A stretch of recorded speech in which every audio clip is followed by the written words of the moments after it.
ಈ ನಡುವೆ apex bank ಚುನಾವಣೆ ವಿಚಾರಕ್ಕೆ ಜಟಾಪಟಿ ನಡೆದಿರತಕ್ಕಂಥ ಘಟನೆ ಕೂಡ ನಡೆದಿದೆ. ಸಚಿವ ಸುಧಾಕರ್ ಮತ್ತು ಕೆಎನ್ ರಾಜಣ್ಣ ನಡುವೆ ವಾಕ್ ಸಮರ ನಡೆದಿದೆ.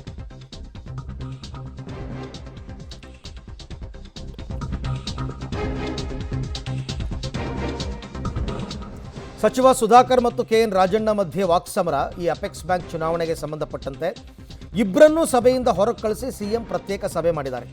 4 ನಿರ್ದೇಶಕರ ಜೊತೆ ಸಿದ್ದರಾಮಯ್ಯ ಅವರ ಪ್ರತ್ಯೇಕ ಸಭೆಯಲ್ಲಿ ರಾಜಣ್ಣ ವಿರುದ್ಧ ಡೈರೆಕ್ಟರ್ಸ್ ದೂರು ಕೊಟ್ಟಿದ್ದಾರಂತೆ.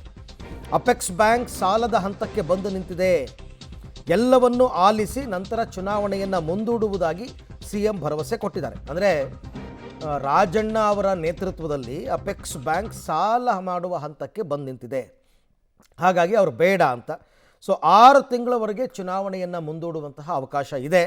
ಅದರಂತೆ ಚುನಾವಣೆಯನ್ನು ಮುಂದೂಡೋಣ ಅನ್ನೋ ತೀರ್ಮಾನಕ್ಕೆ ಈಗ ಸದ್ಯಕ್ಕೆ ಸಿದ್ದರಾಮಯ್ಯನವರು ಬಂದಿದ್ದಾರೆ. ಅಪೆಕ್ಸ್ ಬ್ಯಾಂಕ್ ಚುನಾವಣೆ ವಿಚಾರಕ್ಕೆ ಸಂಬಂಧಪಟ್ಟಂತೆ ಸಚಿವ ಸುಧಾಕರ್ ಮತ್ತು ಮಾಜಿ ಸಚಿವ ರಾಜಣ್ಣ ನಡುವೆ ಸಭೆ ಸಂದರ್ಭದಲ್ಲೇ ಏನೋ ವಾಕ್ಸಮರ ಆಯ್ತಂತೆ. ಇಬ್ಬರನ್ನು ಹೊರಗೆ ಕಳಿಸಿ 4 ಜನ ಡೈರೆಕ್ಟರ್ಸ್ ಜೊತೆಯಲ್ಲಿ ಸಿದ್ದರಾಮಯ್ಯನವರು ಮೀಟಿಂಗ್ ಮಾಡಿದ್ದಾರೆ. ಮೀಟಿಂಗ್ನಲ್ಲಿ ಡೈರೆಕ್ಟರ್ಸ್ ಎಲ್ಲ ರಾಜಣ್ಣ ವಿರುದ್ಧ ದೂರು ಕೊಟ್ಟಿದ್ದಾರೆ. ತುಂಬ ಚೆನ್ನಾಗಿದ್ದಂತಹ ಬ್ಯಾಂಕನ್ನು ಸಾಲದ ಹಂತಕ್ಕೆ ತಂದು ನಿಲ್ಲಿಸಿದ್ದಾರೆ ಅಂತ. ಹಾಗಾಗಿ ಸದ್ಯಕ್ಕೇನೂ ತೀರ್ಮಾನ ಮಾಡೋದು ಬೇಡ. ಜೊತೆಗೆ ಹೈಕಮಾಂಡ್ನಿಂದ ಆರ್ಡರ್ ಬಂದಿತ್ತಲ್ಲ. ಸೊ ಸಚಿವ ಸುಧಾಕರ್ ಮತ್ತು ಮಾಜಿ ಸಚಿವ ರಾಜಣ್ಣ ನಡುವೆ ಜಟಾಪಟಿ ನಡೆದಿದ್ದು. ಹೊಸಬರನ್ನು ಅಧ್ಯಕ್ಷರನ್ನಾಗಿ ಮಾಡಿ ಅಂತ ಸಚಿವ ಸುಧಾಕರ್ ಅವರ ಹಠ. ಅದಕ್ಕೆ ಇಬ್ಬರ ನಡುವೆ ವಾಕ್ ಸಮರ ನಡೆದಿರೋದು. ನೀನು ಹೊಸಬರಾಗಲಿ ಅವರಾಗಲಿ ಇವರಾಗಲಿ ಅಂತೆಲ್ಲ ಹೇಳಬೇಡಪ್ಪ ಅಂತ ಸಚಿವ ಸುಧಾಕರ್ ಮಾತಿಗೆ ವಿರೋಧ ವ್ಯಕ್ತಪಡಿಸಿದಂತೆ ರಾಜಣ್ಣ. ಕಾರಣ ಏನು ಅಂದರೆ ನಾನೇ ಆಗಬೇಕು ಅಂತ ಅವ್ರ ಲೆಕ್ಕಾಚಾರ. ಸೊ ಅಪೆಕ್ಸ್ ಬ್ಯಾಂಕ್ನಲ್ಲೂ ರಾಜಣ್ಣ ಡಿಕ್ಟೇಟರ್ಶಿಪ್ ಮಾಡ್ತಾರೆ ಚುನಾವಣೆಯಲ್ಲೂ, ಇದರಿಂದ ಬ್ಯಾಂಕ್ ನಷ್ಟಕ್ಕೆ ಸಿಲುಕಿದೆ ಅಂತ ಸಚಿವ ಸುಧಾಕರ್ ಅವರು ಅವಲತ್ತುಕೊಂಡಿದ್ದಾರೆ. ಕೊನೆಗೆ ಇಬ್ಬರನ್ನೂ ಸಮಾಧಾನ ಮಾಡಿದಾರಂತೆ ಮುಖ್ಯಮಂತ್ರಿಗಳು. ನೋಡೋಣ, ಇನ್ನೂ 6 ತಿಂಗಳು ಟೈಮ್ ಇದೆ. ಎಲೆಕ್ಷನ್ಗೆ ಮುಂದೂಡ್ಬೋದು. ಆ್ಯಕ್ಚುಲಿ ಎಲೆಕ್ಷನ್ ಇವಾಗ ಆಗಬೇಕಾಗಿತ್ತು, ಮುಂದೂಡ್ಬೋದು.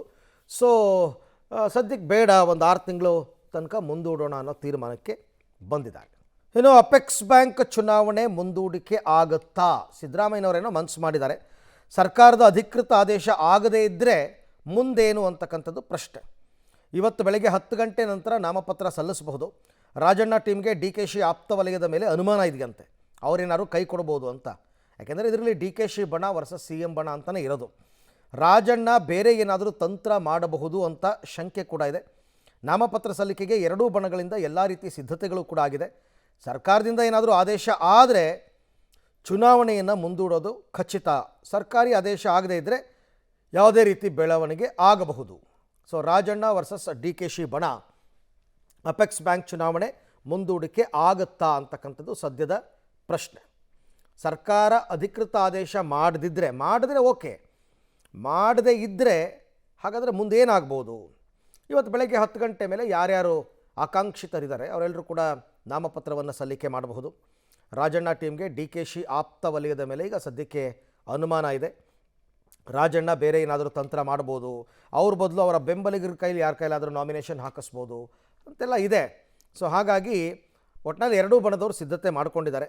ಸರ್ಕಾರದಿಂದ ಆದೇಶವಾದರೆ ಚುನಾವಣೆ ಮುಂದೂಡಿಕೆ ಆಗೋದು ಖಚಿತ. ಆದೇಶ ಆಗದೇ ಇದ್ದರೆ ಏನು ಬೇಕಾದ್ರೂ ಡೆವಲಪ್ಮೆಂಟ್ ಆಗ್ಬೋದು. ಬಟ್ CM ಭರವಸೆ ಕೊಟ್ಟಿದ್ದಾರಂತೆ ಚುನಾವಣೆಯನ್ನು ಮುಂದೂಡೋಣ ಅಂತ. ಹಾಗಾಗಿ ನೋಡೋಣ.